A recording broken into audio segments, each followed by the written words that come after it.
Welcome to lesson 24. Lesson 24, we'll talk about what do you do if there's a muktzah item on a non-muktzah item. How do you have to deal with that? You come into your bedroom on Friday night, you look at your pillow. Oh no, I forgot to put my laptop away. The laptop is on your pillow Friday night. What can I do? We spoke in previous lessons about something that's muktzah because it's a kli shemalachta le'isser. It's something whose primary function is something you're not allowed to do on Shabbos. If that's why it's muktzah, we said if you need its place, you're allowed to pick it up and put it away. The hammer, which is made for construction, is on a chair and you need to sit on the chair. You could pick up the hammer and put it away. But the laptop is a more strict level of muktzah than kli shemalachta le'isser. The laptop, due to its expense, it's how fragile it is, how careful you are with it. You don't let anybody use it other than keep it on the desk, whatever it might be. Very careful with it. It becomes something that's muktzah machmas chasar and kiss. Something that's muktzah machmas chasar and kiss because of its delicate and expensive nature. You're not allowed to handle and pick up.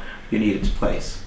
We spoke about something that is a leniency to tiltul beguf, to move muktzah with in a backhanded way with your elbow or another part of your body without picking it up with your hand.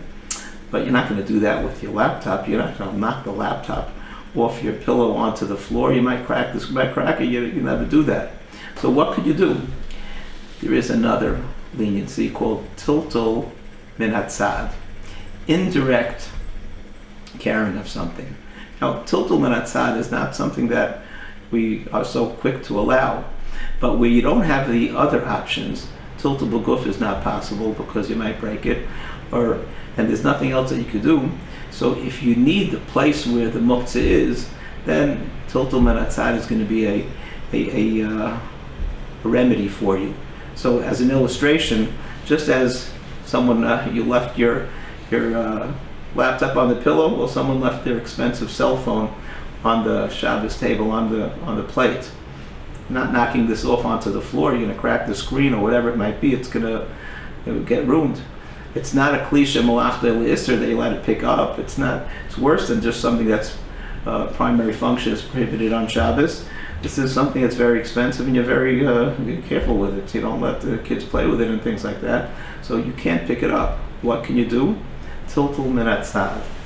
I pick up the plate, which itself is not muktzah, and then I could take it wherever I want. So in your bedroom, you could pick the pillow up, take the pillow to a corner in the room, take the pillow to the desk or something like that, and gently slide the phone off it, or the laptop off it. You could do the same thing over here.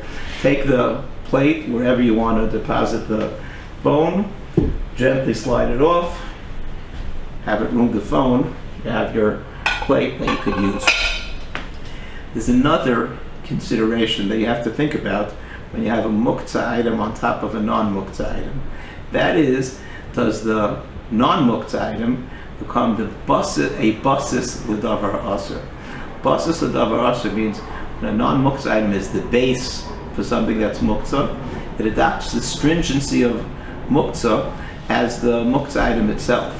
So, for example, if you come into your room as you're preparing for Shabbos and you empty your pockets of car keys, your credit cards, your wallet, your cash and everything like that, and you put it in a bowl or something like that, that bowl now is, well, it started out being something that's not muktzah. A bowl isn't muktzah, but because at the beginning of Shabbos, as Shabbos begins, you who have you own the bowl and you own the cash and the things that you put in there, you're the one who could determine that this bowl is now dedicated to serving the muktzah, and your intention was to leave it there on the beginning of Shabbos. So this now bowl becomes a basis l'davar aser, and even if somehow the muktzah items were taken out of the bowl on Shabbos, the bowl would remain muktzah.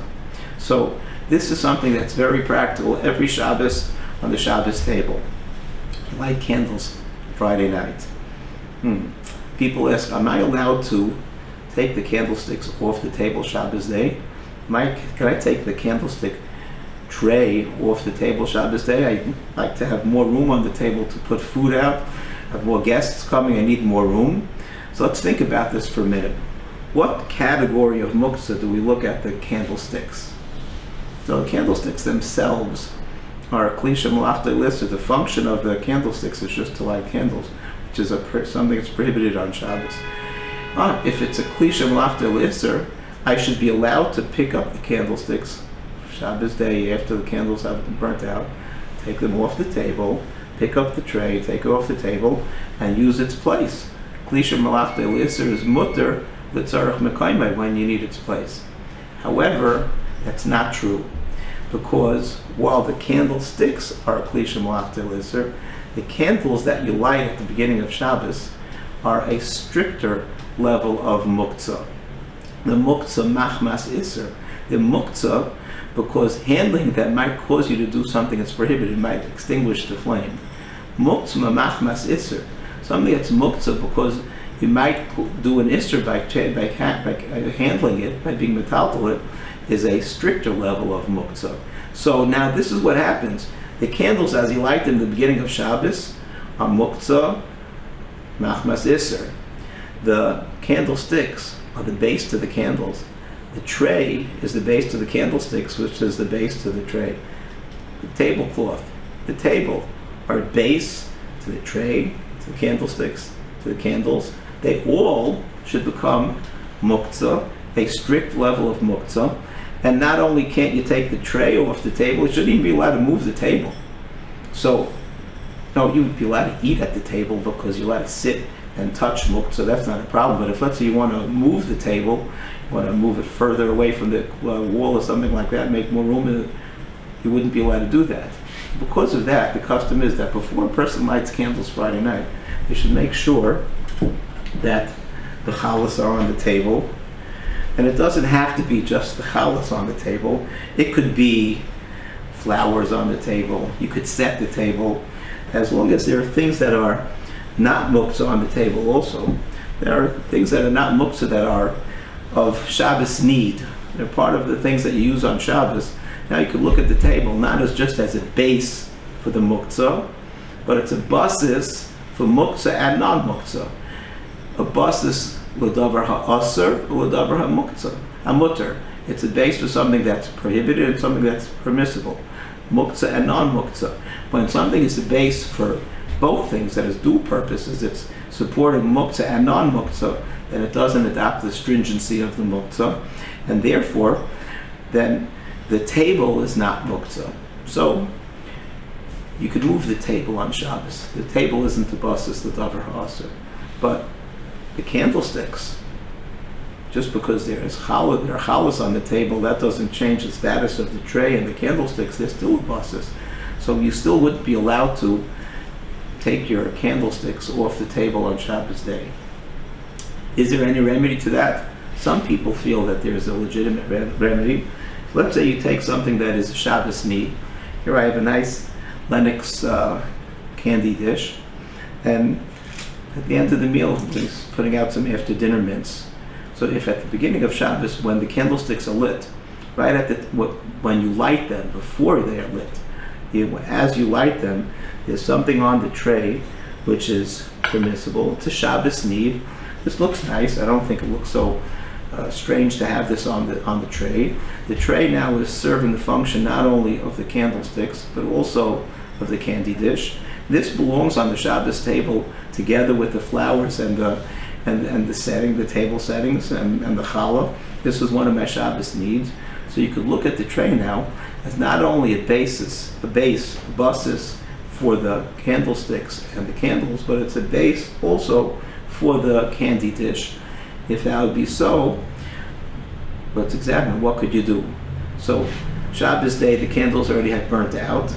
You took this off, and that's not a problem. This, because the status of basis is dependent on what was at the beginning of Shabbos when you lit the Shabbos candles. So now you left Shabbos morning, there's the tray and the candlesticks. I can't pick up the candlesticks. I can't go like this with the candlesticks. The candlesticks were a base just to the light, to the candles. But there are those that feel that I'd be able to pick up the tray, because the tray was the base for the candy dish and the candlesticks. Since at the beginning of Shabbos it was a base for both of them, it was a basis for something that's muktzah and a non-muktzah, davar ha'aser and davar ha'mutter. So then there are those that feel comfortable with saying, I'd be allowed to pick up the candlestick tray with the candlesticks, put them in another room, put them away, and have the space.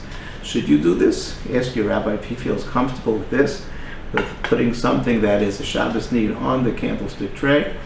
Maybe he will tell you that you're allowed to take them off the table on Shabbos morning. In the next video, I'm going to show more practical illustrations of the halachos that we spoke about today. Thank you for listening.